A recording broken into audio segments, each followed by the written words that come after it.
Good morning. You listen to FloorDaily.net, and I'm Kemp Harr. This morning, my guest is Bob Chandler, Executive Vice President of Commercial with Shaw Industries. Bob, how you doing? I'm doing fine, Kemp. Great to be here. I guess this is a little bittersweet for a lot of people that know you because you're somewhat of a legend in the business, and you've been in the business your whole life, and you've announced your retirement at the middle of next month. I know Shaw's asked you to come back and help do some coaching because you're a real people person, but let's run through real quick, if you don't mind, a little bit of your resume. At a very early age, you were president of Pat Craft. Your father started the Pat Craft company, right? That is correct. He started in 1945. 1945, and then you became president, and then you did such a good job. That was from 84 to 90 that Julian Saul said, hey, I got to have that. Julian bought Pat Craft, and then you worked as the vice president of commercial for Queen. I think more than that, Julian, the Saul family and our family knew each other well. We were looking to grow our business, and I think at the time we were in commercial, and Queen was looking to get into the commercial business, so it just made sense to us to kind of get together. So, it turned out to be a good merger for both of us, I think. Yeah, and the brand is such a strong brand that today there's still the Pat Craft brand is part of Shaw. So absolutely, yes. Mm-hmm. Yeah, so, it's a strong brand today. Yeah. So all right. So I'm very proud of that.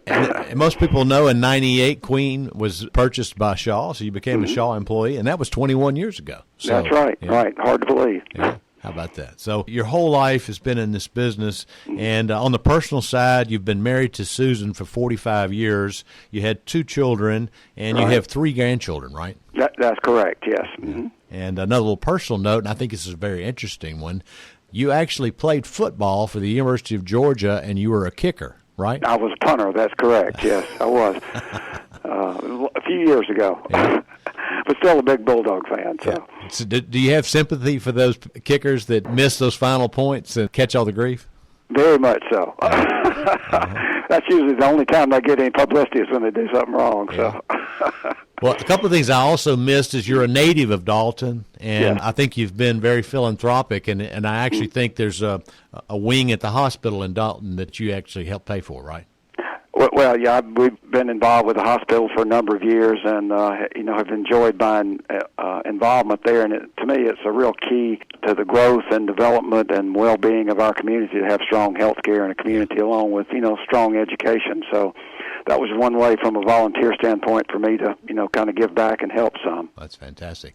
I think you also are an Eagle Scout. Is that right? I sure am. And you went to Macaulay School for a while, too. Macaulay School for high school up in Chattanooga, right. All right, how about that?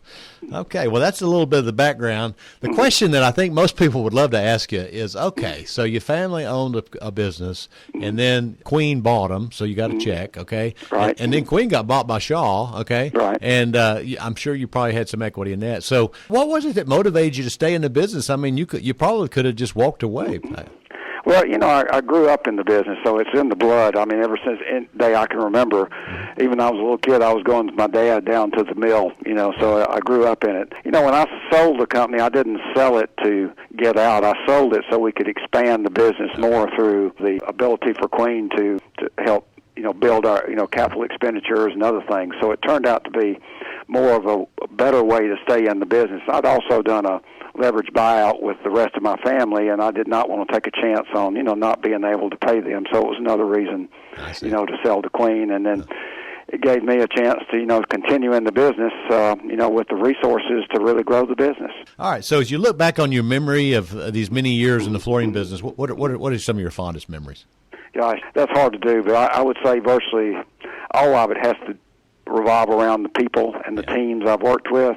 I've been so blessed to work with some great people over the years. It's hard to single out any one of them, but especially the people who, kind of stuck with us when you go through an acquisition. A lot of people see that as a negative thing and don't quite understand how it works. What I saw is a lot of our people through both acquisitions by Queen and Shaw actually were very successful and benefited greatly from those. So I'm really proud of the fact that we provided opportunity for people who had helped us get to where we are, for them to grow, both personally and professionally also.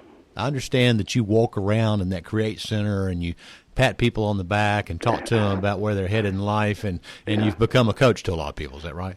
Well, I enjoy that part of it, and they kind of kid me. There's a phrase called management by walking around. Yeah. I think I perfected that. I think that's part of that human centric element of their brand, isn't it? Right. Well, I hope so. You know, I grew up in a family company, so it was all about the people. You know, it was like a family. You know, it's hard to say that maybe where we are today, but the way I see us at Shaw, that around people we act like a small company, but we have the resources of a large $6 billion company, and you put those together and you have the best of both worlds. So that's probably one of the things I'm really proud of here at Shaw, that we're able to maintain that and grow that. Yeah, I know this is going to be a tough question for you, but if you had to single out one or two, who would you consider to be your mentors in the business? You know, it's funny. I was talking to somebody this morning about that, and I'd say there were really three that are key to me. First would be my dad. You know, the examples he showed me and the values he had, you know, really I think set me on a good path from that standpoint. I would say after that, I would say Julian Saul. Julian Saul he taught me a lot about running an efficient business, and so, you know, I really appreciate what I learned from him. And then I would say at Shaw, two people really. It was Hal Long, who I reported to when I first came, and Hal really taught me a lot about how to navigate and how to be successful in a large business, because I'd come from small businesses. And then I would say after that would be Tim Balcom. I worked for Tim for, I think, 10 years and just learned a great deal from Tim. We were great partners in business, and he was a great mentor that, you know, I really treasured the time we had together. Yeah. Well, what are you going to miss the most as you retire from this? Well, obvious answer is the people. Yeah. It's funny, I was talking to our group here, and I said, it's not like, you know, that we're not going to ever see each other again. It's kind of like, you know, you're moving to California, so you won't see you as much. But it really revolves around that. And I think especially as you get older, as I've gotten on the backside of my career, it's seeing our people do well and be successful, and that's probably the most satisfaction I gain, is seeing that. So, and we've had a lot of that here, which is good. And so next, I know, as I've mentioned earlier, Shaw's going to keep you involved, is continuing to play that role as coach and developing the people. But what else are you going to do after this?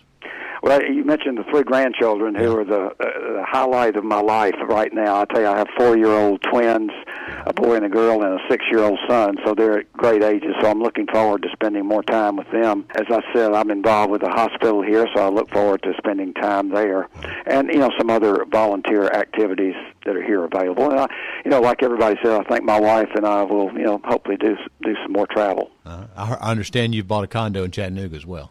Yeah, you know, it's funny, we enjoy going to Chattanooga, like the kind of that downtown lifestyle, so, you know, we're kind of looking forward to enjoying that. Yeah, there's several retiring flooring people that are doing that. So right. Yeah, fantastic. All right, Bob, it's great to catch up with you, and I wish you the best. Let's be sure and stay in touch. Again, been talking to Bob Chandler, the Executive Vice President of Commercial with Shaw Industries, and you've been listening to Kemp Harr and ForDaily.net.